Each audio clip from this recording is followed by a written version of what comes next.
আমি না ওদের কথা কিছু বুঝি না, আমার সব মাথার বড় স্ক্যাম হয়ে যাচ্ছে, খুঁজে পাচ্ছি না। অখাদ্য জঘন্য মার্কা চা, কোনোদিনও আসলে এখানে চা খাবেন না। গুড মর্নিং এভরিওয়ান, আমি মহুয়া আর আমার নতুন একটি ব্লগে আপনাদের সবাইকে অনেক ওয়েলকাম। সকাল সকাল রেডি হয়ে বেরিয়ে পড়েছি। কোথায় যাচ্ছি সেটা একটু পরেই আপনারা জানতে পেরে যাবেন। ফ্যামিলি নিয়ে আজকে করতে যাচ্ছি ছোট্ট একটা পিকনিক, সেটা আবার জুতে। হ্যাঁ, আমরা যাচ্ছি আজকে আলিপুর চিড়িয়াখানা। একটু লেট হয়ে গেছি আমরা, মানে আমাদের আরেকটু সকালে বেরোনোর কথা ছিল। তো ওই বাচ্চা কাচ্চা ঘুম থেকে সব ওঠে না কেউ। এই বাচ্চা কাচ্চা, সায়ন ভাই এইদিকে হাত দেখা, হাই কর। কোথায় যাচ্ছি আমরা? জু।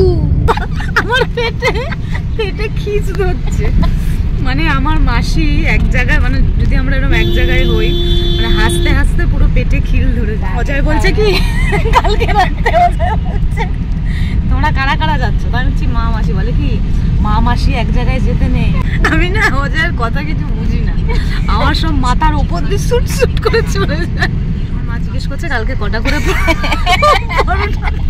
চারটে করে, যে আজকে ঝুমার একটা ধরবে।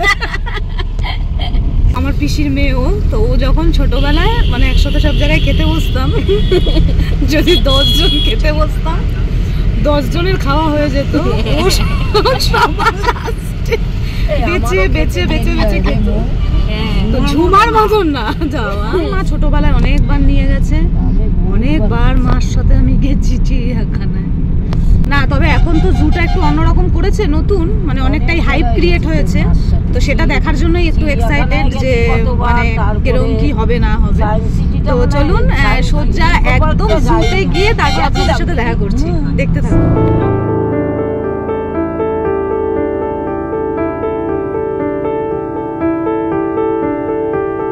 সো দেখতে দেখতে আমরা কিন্তু পৌঁছে গেছি আলিপুরে, মানে চিড়িয়াখানায়। আর এখানে এসেই সবার প্রথমে যে কাজটা করতে হয় সেটা তো টিকিট কাটতে হয়, কারণ টিকিট ছাড়া তো এখানে একদমই এন্ট্রি হয় না। সো ফাইনালি আমরা জুতে পৌঁছে গেছি। আজকে খুব সুন্দর একটা টাইম স্পেন্ড করব আর সবকিছু আপনাদের সাথে শেয়ার করব, ভিডিওটা দেখতে থাকুন। বাচ্চা 5 বছরের উপরে ওদেরও 50 টাকা করে টিকিট নেবে, 5 বছরের নিচে হলে 20 টাকা করে টিকিট।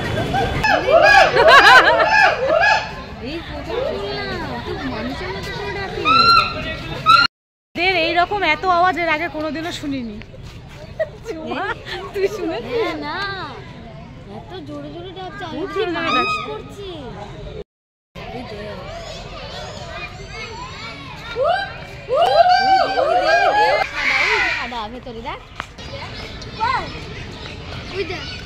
চিড়িয়াখানায় যতবার এসেছি, আজকে কিন্তু এই প্রথমবার এত সামনে থেকে এত সুন্দরভাবে আমি বাঘটাকে দেখতে পেলাম।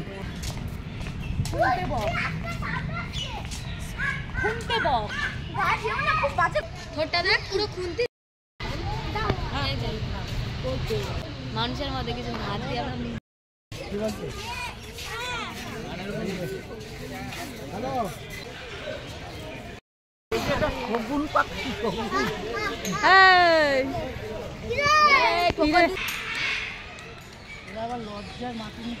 একটা জিনিস এত ভালোভাবে দেখেছি, অনেকবার হয়েছে এসে বাঘ দেখতে পাইনি, নয় সিংহ দেখতে পাইনি, সমস্ত কিছু দেখেছি। আর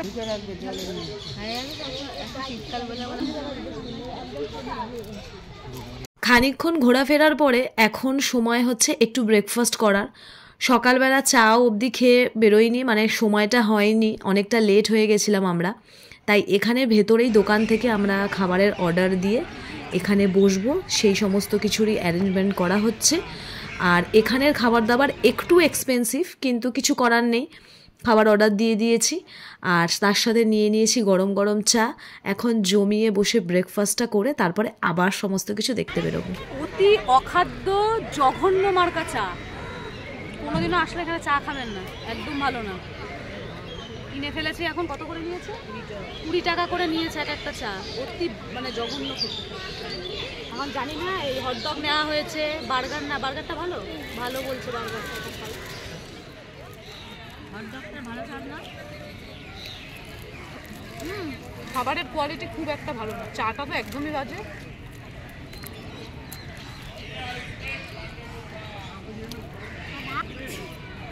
আমাদের টাইম ছিল না, নাহলে আমরা ব্রেকফাস্টও বাড়ির থেকে রেডি করেই আনতাম। লাঞ্চ আমরা বানিয়েই নিয়ে এসেছি।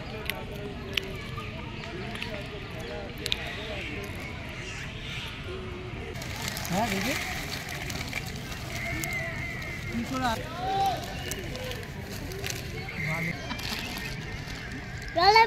20 টাকা করে নিচ্ছে এরকম চা, মানুষ ঠকানো চা। আইসক্রিমে পাউডার মাউডার দিয়ে মনে হয় করেছে চাটা, মনে হচ্ছে আইসক্রিম। চাটা ভালো মা? ভাল্লুকের দুধ দিয়ে চা।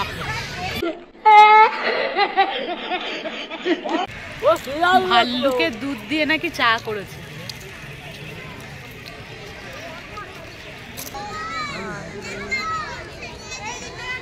এখন আমাদের হাফ টাইম।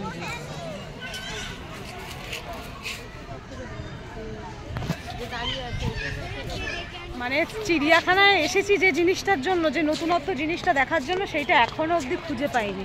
আমি তো ভাবলাম মনে হয় পুরো এন্ট্রান্স থেকেই পুরো একদম নতুন করে রিনোভেশন করা হয়েছে, কিন্তু না। তো দেখা যাক, খুঁজে পেলে অবশ্যই আপনাদের সাথে শেয়ার করব।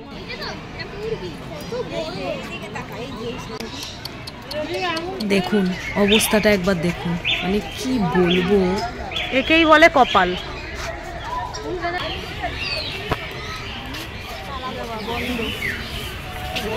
যার জন্য এসেছি সেইটাই দেখতে পাবো না। কেন বন্ধ করে রেখেছে কারণ জানি না, ব্যাড লাক।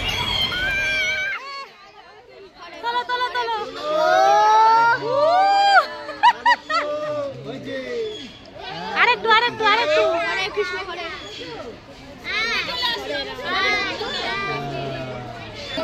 আর একটা জিনিস আপনাদেরকে দেখাই, আপনারা চাইলে কিন্তু এদেরকে অ্যাডাপ্টও করতে পারেন। এখানে আসার পরে সব জায়গায় আমি দেখতে পাচ্ছি 150 ইয়ার্স। এটা হচ্ছে এবছর চিড়িয়াখানা 150 ইয়ার্স কমপ্লিট করলো চিড়িয়াখানা। আর গাছ ফুলগুলো দেখে নেবে। এই একটা ফটো তুলে দে তো এখান দিয়ে। এদিকে আগের থেকে আরো অনেক বেশি সুন্দর সাজানো গোছানো, কিন্তু এবার চিড়িয়াখানাটা আরো বেশি সাজানো। একটা বড় সড়ো স্ক্যাম হয়ে যাচ্ছিল। এই যে আমার বোন, ওর এই যে এক্ষুনি ওর ব্যাগটা মানে চেনটা খুলে ওর ভেতরের পার্সটা নেওয়ার চেষ্টা করা হচ্ছিল। ঠিক আছে, তো এগুলোর থেকে কিন্তু অবশ্যই সাবধান থাকবেন। একটু ভিড়ভাড়টায় কিন্তু যখন তখন এখানে অনেক বড় ক্ষতি হয়ে যেতে পারে, তাই একটু সাবধানে থাকতে হবে। এক্ষুনি বড় সড়ো স্ক্যাম হয়ে যায়। কোথায় গেল রিসার্চ করে খবর দিতে হবে। এই বাবা, মাকে খুঁজে পাচ্ছি কই? ভালো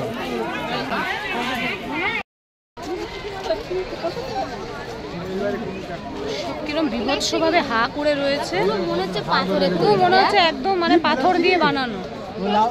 কুমিরগুলোকে দেখে আমি সত্যি প্রথমে ভাবিনি, আমি কেন, এখানে অনেকেই বলছিল ওটা নাকি প্লাস্টিকের। তারপর যখন দেখলাম যে না ওটা মুভমেন্ট করছে, তখন ভাবলাম যে না রিয়েল। তারপর দেখছি একটা জল থেকে উঠে আসছে। দেখুন কীরকম বিভৎস চেহারা, মানে দেখলেই যেমন গাটা কেমন শিউরে ওঠে এমন দেখতে। এখানে স্নেক পার্কের অবস্থাটা একবার দেখুন, কত পরিমাণে ভিড়। তো ভেতরে কোনো কিছুই সেরকম ভালো করে ক্যাপচার করা হয়নি, কারণ ওরা অনেক ভেতরে ভেতরে ঢুকেছিল সেই জন্য। তো তারপরে আমরা ওখানে জেব্রা দেখে আর কয়েকটা জীবজন্তু দেখে লাস্ট আমরা দেখতে এসেছিলাম হচ্ছে এখানে বিয়ার।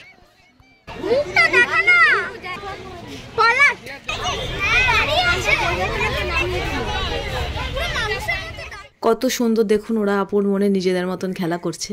তো যাই হোক, ওটা দেখে আমরা এখন লাঞ্চ করতে বসে পড়েছি। আর বাড়ির থেকে বানিয়ে আনা হয়েছিল চিলি চিকেন আর পরোটা। চিলি চিকেনটা আমি বানিয়েছিলাম আর মা বানিয়েছিল পরোটা। চিলি চিকেনটা ভালো হয়েছে, আমি বানিয়েছি, খুব ভালো হয়েছে।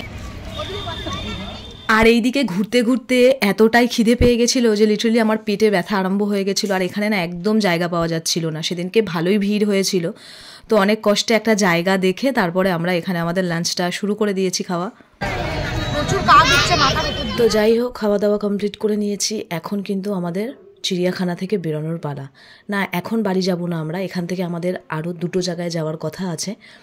তো যাই হোক, চলুন তাহলে। বেরোনোর পথে এখান থেকে একটু আইসক্রিমও নিয়ে নিয়েছি। আর ভিডিওটাও আজকে এখানেই শেষ করব। খুব তাড়াতাড়ি দেখা করব আপনাদের সঙ্গে নতুন আরও একটা ভিডিও নিয়ে। ভিডিওটি ভালো লাগলে অবশ্যই একটা লাইক করবেন। সকলে ভালো থাকবেন, সুস্থ থাকবেন।